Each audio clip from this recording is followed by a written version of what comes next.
ప్రేక్షకులకి నమస్కారం. గోపురానికి స్వాగతం.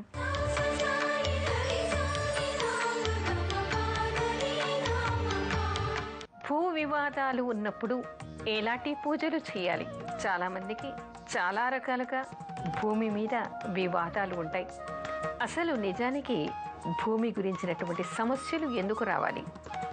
దేనికోసం వాళ్ళు బాధపడుతూ ఉన్నారు? ఎలాంటి దోషం వల్ల ఇలాంటి సమస్యలు వాళ్ళకి వస్తూ ఉన్నాయి? ఎవరైనా సరే భూమి పట్ల అన్యాయం చేయకూడదు అంటారు. ఎందుకు అంటే మన తల్లి కంటే కూడా మనని ఎక్కువగా కాపాడేది, రక్షించేది, మనని పోసేది భూదేవి, భూమాత.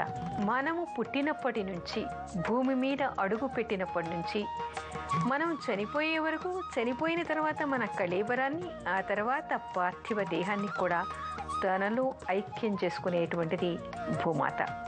అంటే ప్రతి ఒక్కరికి కూడా కన్న తల్లి కంటే కూడా పూజనీయురాలు భూమి. రోజు కూడా ఏం చేయాలి? మనం నిద్ర లేవగానే భూమి మీద అడుగు పెట్టకముందే భూమాతకి నమస్కరించుకొని, నేను కాలు పెట్టి తొక్కుతున్నాను, నన్ను క్షమించమని తల్లిని వేడుకుని అప్పుడు భూమి మీద మనం కాలు పెట్టాలి. అలాంటి భూమి పట్ల మనం అన్యాయం చేశామనుకోండి, అక్రమాలు చేశామనుకోండి, ఆ జన్మలో కానీ మరు జన్మలో కానీ భూమి సమస్యలతో సతమతం కాక తప్పదు. ముఖ్యంగా ఏమిటంటే సాధారణంగా చాలామంది దగ్గర కనిపించేటువంటిది అన్యాయంగా ఒకరి భూమిని తను సొంతం చేసుకునేటువంటి ప్రయత్నాలు ఆధునిక ప్రపంచంలో మనకి బాగా కనిపిస్తూ ఉన్నాయి. ఆ తర్వాత చెర్ల దగ్గర, తర్వాత గుట్టల దగ్గర, కొండల దగ్గర, అడవుల్లోనూ భూమి మీద తవ్వకాలు చేయటం, స్వార్జితం కోసం అని చెప్పేసి, స్వలాభం కోసం అని చెప్పేసి భూమిని అన్యాయంగా తవ్విపడేయటం. దానివల్ల ఏం జరుగుతుంది? భూమి లోపలి పొరలు కదిలిపోయి లూజ్ సాయిల్ ఏర్పడి భూకంపాలు వచ్చేటువంటి అవకాశాలు కూడా ఏర్పడి ఎంతోమందికి జన నష్టం కలుగుతుంది. అలాంటి పనులన్నీ చేయటం వల్ల మరుజన్మలో భూమి వలన ఎన్నో ఇక్కట్లు, ఎన్నో సమస్యలు ఎదుర్కోవాల్సినటువంటి అవసరం వాళ్ళకి ఏర్పడుతుంది. ఏ ఇంట్లో ఎవరు అక్రమమైనటువంటి పనులు చేస్తూ ఉంటారో, అక్రమమైనటువంటి ఆలోచనలు చేస్తూ ఉంటారో ఆ ఇంట్లో వాస్తు దోషాలు ఏర్పడతాయి. అయితే వాస్తు దోషాలు పోవటానికైనా, భూమి పట్ల ఉన్నటువంటి సమస్యలు తీరడానికైనా సరే ఏం చేయాలి? ఈ జన్మలో మనం తప్పు చేసి ఉండకపోవచ్చు. పూర్వజన్మలో చేసినటువంటి తప్పులన్నీ కూడా ఈ జన్మలో మనని వెంటాడి వేధిస్తూ ఉంటాయి.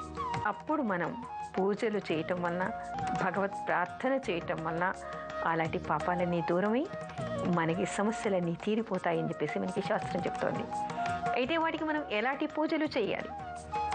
భూమి పూజ చేయాలి.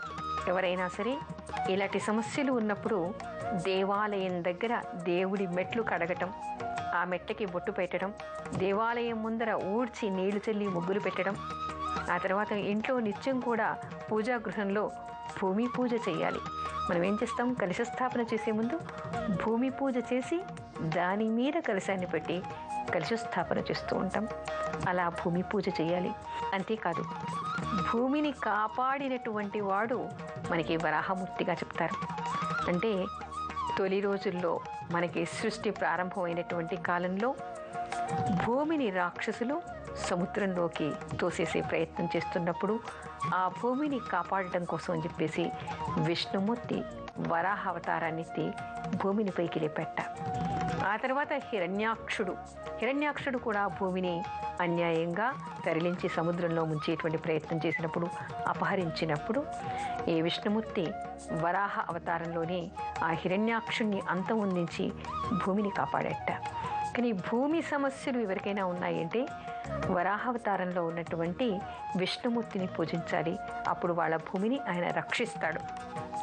అదేవిధంగా మనకి వరాహమూర్తి దేవాలయం ఎక్కడుంది? సాక్షాత్తు తిరుమల కొండ మీద వరాహమూర్తి ఉన్నాడు.